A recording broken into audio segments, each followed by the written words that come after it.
Good evening and welcome to CYC News for the 16th of February 2020 and the 8th of Amshir 1736 AM. I'm Andrew Nada, and in today's headlines, Angela Merkel's succession plan is in tatters. Boris Johnson is spoiling for a contest. Russia says passenger jet made emergency landing after brush with Syrian fire. Britain lashed with high winds and rain from Storm Ciara. New study an eye-opener on how coronavirus is spreading and how little is known. China table tennis squad takes refuge in Qatar amid coronavirus outbreak. But first to Germany, where Angela Merkel's grand transition plan has derailed after her handpicked successor Annegret Kramp-Karrenbauer unexpectedly called it quits on Monday. Kramp-Karrenbauer announced she would not stand as a Christian Democratic Union's candidate to be German Chancellor in the next federal election. She is also stepping down as the party's chairwoman, according to the CDU's press office. Merkel, who has been Chancellor for almost 15 years, said in 2018 that she would not run again when her term expires in 2021. At that time, she stepped down as party leader and endorsed Kramp-Karrenbauer as her successor. But her attempt at securing an orderly transition of power, as well as her own legacy, appears to have failed.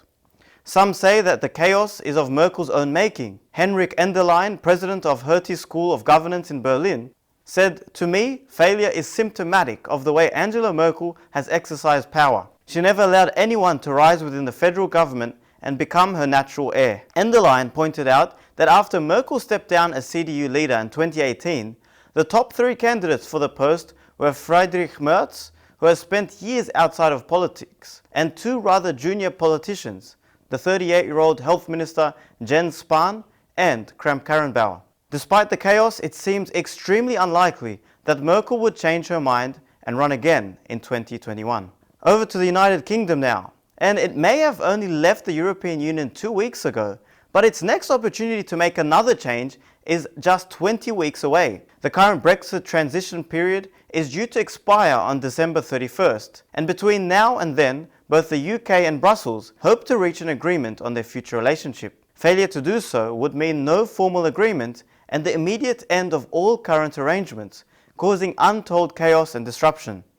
And while the transition period can be extended, the UK needs to decide whether it wishes to do so before July 1st. That, according to international law, really is the point of no return and potentially the new economic cliff edge. Boris Johnson has said that he has absolutely no intention of extending. However, since Brexit Day, Westminster has been extremely quiet on the single most important issue facing the United Kingdom in 2020. Johnson's Conservatives have an air of confidence about them, which one might expect of a government that recently won a landslide victory in the most important general election of a generation.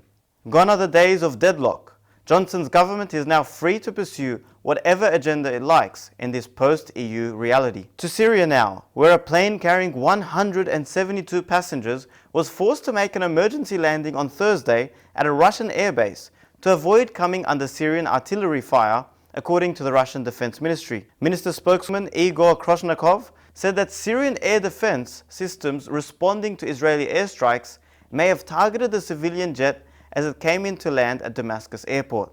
Konashenkov did not name the airline, but said an Airbus 320 that took off from Tehran narrowly escaped the lethal zone of artillery fire as it prepared to land, before it was diverted to Russia's airbase, which is southeast of the city of Latakia. Data from Flight Radar 24 shows a plane operated by Syria's Charm Wings as the only aircraft flying west toward Damascus at the time. The recorded flight path shows the aircraft turned as it approached Damascus, before its transmission signal cut out. The Israel Defense Forces and the Israeli Foreign Affairs Ministry have not commented on the Russian claims, nor on the strikes attributed to Israel. Israel has carried out hundreds of strikes on Syria, predominantly targeting the transfer of precision-guided missile technology by Iran-backed groups, which are fighting to prop up the regime of President Bashar al-Assad. Back to Britain now, where Storm Ciara lashed the UK last Sunday with heavy rain and winds of up to 130 kilometers per hour, damaging buildings and causing transport disruption.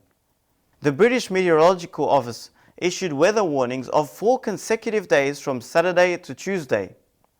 A yellow wind warning, the lowest of the 3 warnings, was given for the whole of the UK on Sunday, along with a raised amber wind warning for much of England and Wales. Alex Merkel, a meteorologist in the Met Office, said that the wind could have significant impacts, according to PA Media News Agency. He said, "We're taking some damage to property, flying debris, and that could bring the risk of injury to people, as well as just the usual things, such as power outages and disruption to travel." Many railway lines were affected, including one out of London where a trampoline fell onto the tracks, and many companies issued do not travel warnings. Storm Ciara also caused flights to be cancelled, and British Airways said in a statement, "Like all airlines operating in and out of the UK tomorrow, we are expecting to be impacted by the adverse weather conditions across parts of the UK on Sunday." The airline introduced flexible rebooking options for customers flying on domestic and European flights to and from Heathrow, Gatwick and London City airports. And to some health news. A study published last Friday on the medical journal JAMA found that 41% of the first 138 coronavirus patients diagnosed at one hospital in Wuhan, China, were presumed to be infected within that hospital. It means that nearly half of the initial infections in this hospital appear to have been spread within the hospital itself. What's more is that most spread doesn't appear to have been as a result of the so-called super spreader event, in which a single patient transmits infection to many other people. This would have been a concern, but not nearly as much as what appears to have happened. Many healthcare workers and many patients got infected in many parts of the hospital. What's more, since there's a broad spectrum of infection and only patients who were sick were tested, it's quite likely that there was even more transmission in the hospital. So, like SARS and MERS, other coronaviruses, before it, the Wuhan coronavirus is spreading in hospitals. What does this all mean? The virus appears to have been quite infectious. Healthcare workers are at especially high risk, and we urgently need more information about just how infectious the virus is. The virus might well be impossible to contain, just as a common cold and influenza can't be stopped, but the health and societal impacts can be blunted. China's extraordinary efforts to stop the spread of the virus, even if unsuccessful, may slow its spread and improve China and the world's ability to limit the harm of the virus and causes. And in sport, the Chinese table tennis team has taken up Qatar's offer of training base to avoid returning home in the wake of coronavirus outbreak. The squad of nearly 30 members flew to Doha at the conclusion of the German Open and has settled in the Aspire Academy arena ahead of the Qatar Open, which gets underway on March the 3rd. The Qatar Table Tennis Association has provided meals, accommodation, 15 practice tables and 2,000 balls. The coronavirus death toll has surpassed 1,486, with a total of 65,213 cases worldwide. Table tennis is a national sport of China, and 2020 is a crucial year with the Olympic Games traditionally offering up numerous gold medals. Chinese Table Tennis Association President Li Guoling said, "We are very grateful for all the assistance provided to us during the time of difficulty. We didn't expect that they could prepare the venue and tables and facilities for us within such a short time period. It's very heartwarming, especially during the particular period. We really appreciate all of the help from our international friends." And that's all for CYC News. A reminder that you can watch this news bulletin again throughout the week on YouTube. I'm Andrew Nada, and from the CYC studios in Sydney, Australia, have a good night.